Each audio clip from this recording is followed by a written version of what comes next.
কৃপণতা এমন একটি মন্দ স্বভাব যে এর কারণে ব্যক্তি অনেক সময় নিজেকেও কষ্ট দেয়, নিজের একান্ত প্রয়োজন পূরণ না করে কষ্ট ভোগ করে, অথচ কেউ জানে না সামনে তার কতটুকু আয়ু আছে, কতদিন বা বেঁচে থাকবে সে।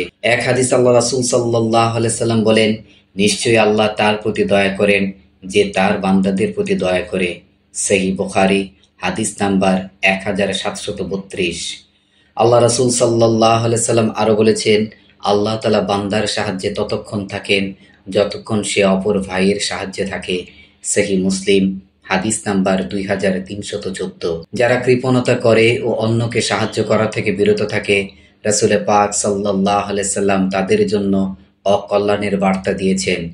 এক হাদিসে তিনি বলেছেন, প্রতিদিন ভোরবেলায় দুজন ফেরেশতা অবতরণ করেন। তাদের একজন বলেন, হে আল্লাহ, সৎ পথে ব্যয়কারীদেরকে শুভ প্রতিদান দান করুন। আর অন্যজন বলেন, হে আল্লাহ, কৃপণকে ধন সম্পদের দিক থেকে ধ্বংসের দিকে সম্মুখীন করে দিন। সহিহ বুখারী হাদিস নাম্বার 1442।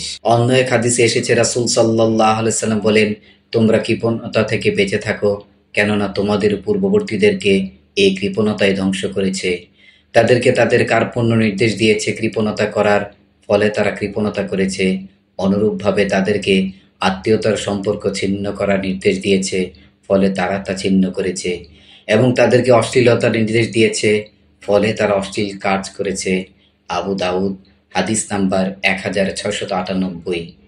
পবিত্র কোরআনে আল্লাহ তাআলা ইরশাদ করেন, যারা কৃপণতা করে এবং মানুষকে কৃপণতার নির্দেশ দেয় আর গোপন করে তা যা আল্লাহ তাদেরকে স্বীয় অনুগ্রহ দান করেছেন, আর আমি প্রস্তুত করে রেখেছি কাফিরদের জন্য লাঞ্ছনাকর আযাব।